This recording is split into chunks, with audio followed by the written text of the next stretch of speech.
Hello world, Billy here again, and we're moving on with My Hero Academia for 16. Last chapter, Deku still fighting Shigaraki, of course, and Shigaraki sort of catching on to Deku's plan to throw the quirks at him and essentially have the quirks deal damage within Shigaraki before Shigaraki is able to make the quirks his own or subdue them under his own will. And so he was essentially rejecting at the point of impact when Deku landed a blow on him last chapter. He was able to forcefully prevent the transference, which Deku was trying to initiate. Of course, it takes his will. So yeah, Shigaraki was able to forcefully reject the quirk.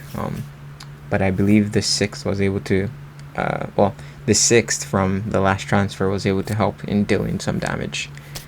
At the very end, we saw just some of the people who are helping, so the people from the support group of the business class, still taking the record and broadcasting that to the rest of the world.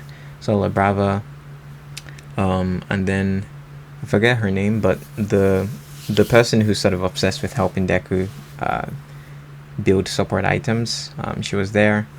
And then we also saw Gentle Villain, which from the aftermath of helping the floating island to land, so that's good. At the very end, we saw Eri trying to leave the school, or leave the, well, not the school, but the evacuation site. So seems like she might be trying to get onto the battlefield to help in some way, shape, or form. So we're gonna see what happens with that. Without further ado, let's jump right into 416.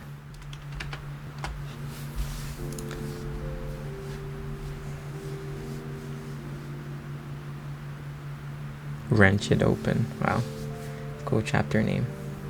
Yeah, so she's trying to leave the evacuation site. Ectoplasm is like, not so fast, young lady. I mean, imagine if she awakens a quirk and she's able to determine or select who she's able to select who she wants to make use of her reversal quirk on. Like, that would be absolutely wild. Like Wi-Fi basically, or Bluetooth, or some kind of wireless signal. Yeah, so those are destroyed. Because if you remember, Dabi was trying to get to the point where he would deal the most damage, but also Shoto was basically keeping him at bay, but that destroyed, or that damaged a ton of the evacuation towels they had that were moving in between different cities.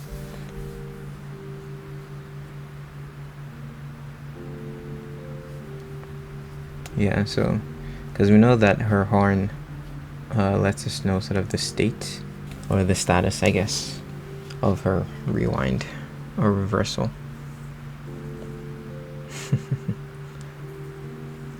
Aizawa Shota, keep the faith.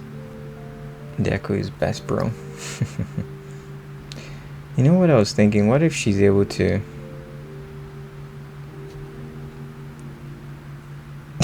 well, can she use it on herself? Do you get what I mean? Like, what if she's able to restore herself to a previous state where her rewind energy was maximized, or was at full health, so to speak? Kota is also here. Kota with the red shoes that he got based off of Midoriya's as well.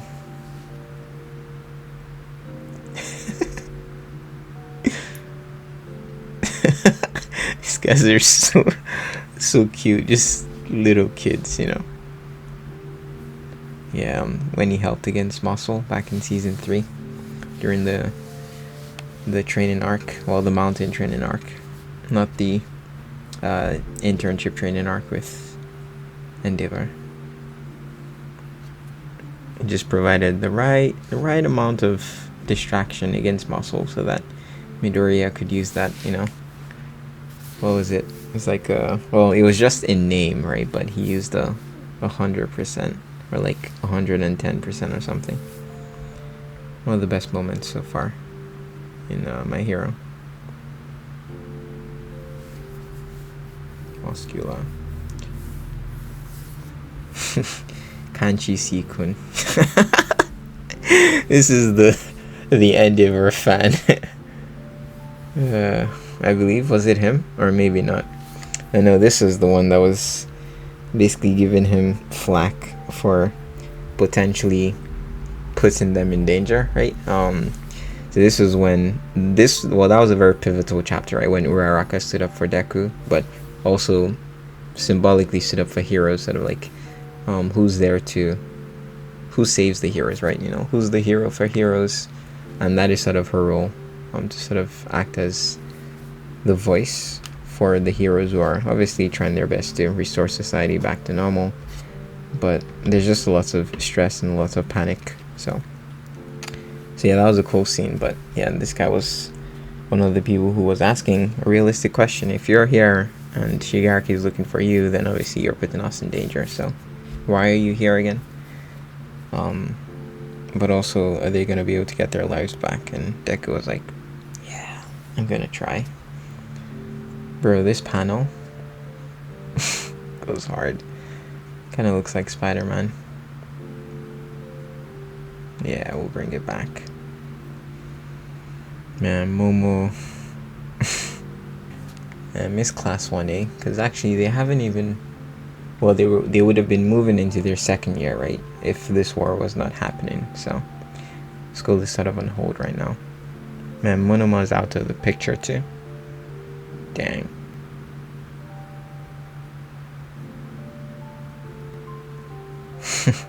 Yaoyorozu Momo.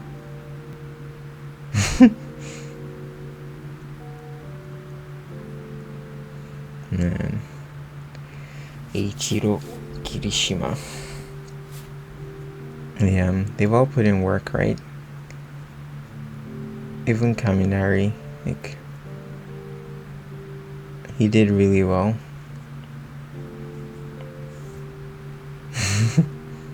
I haven't consumed, because her powers, right? She has to consume substances that are high in fat, because that's how she produces, or that's how she makes her devices or her gadgets out of fat. So it's kind of funny that she's saying I haven't consumed those particular works of fiction.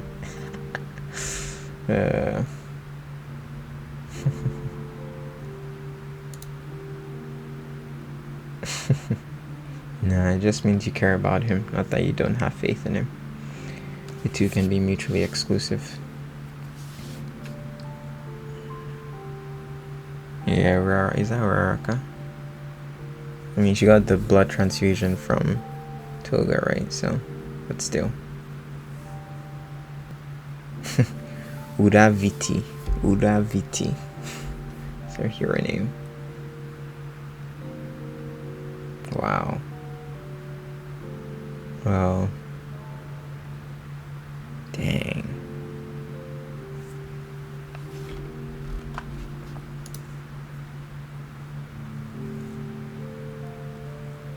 Man.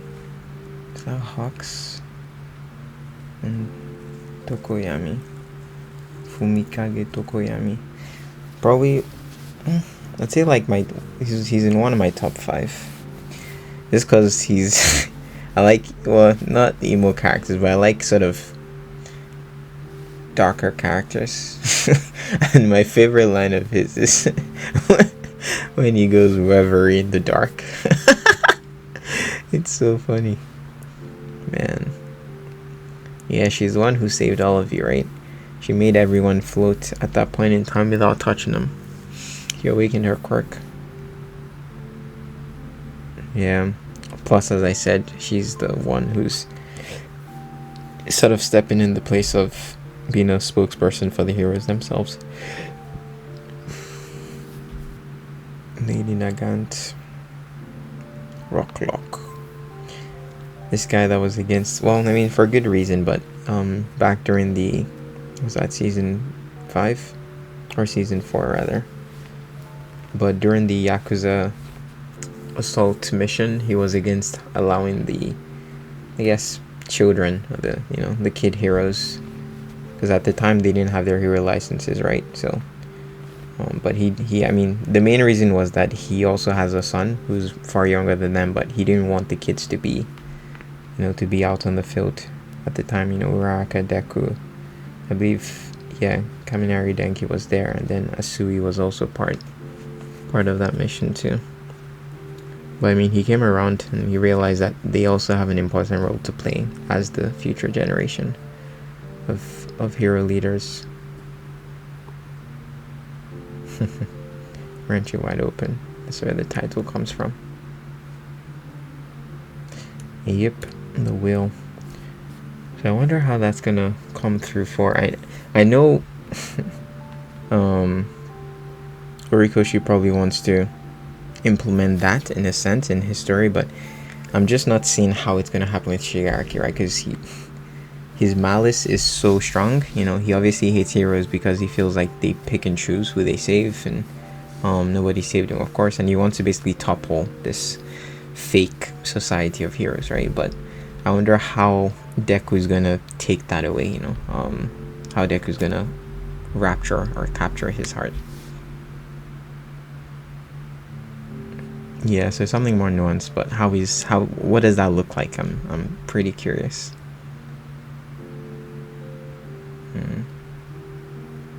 Everyone's watching, right? Gambare Deku. Now you're running away because you know, yeah, you know he can damage you. Tenko, that's his dad, right? Before he got X'd. Memories keep blending. Things are about to get wild here, so especially with that last expression. But once again, really good chapter. We got to see sort of, it's not really aftermath, but things are being cleaned up in while this main last fight is going on. So they're trying to medivac or helivac Uraraka, because she's in dire straits. Hawks and Tokiyami are also in pretty bad shape, but they're alive. And then we also got to see Yaoyoro to Momo and Kaminari as well. They're doing mostly well, so, and they're pretty worried about Deku, but they have faith in him. He's gonna do it. Yeah, so this was a pretty good chapter all in all. Oh yeah, and of course we saw Eri and Kota sort of have a moment just talking about Deku. But yeah, without further ado, let's move straight to 417. Peace out.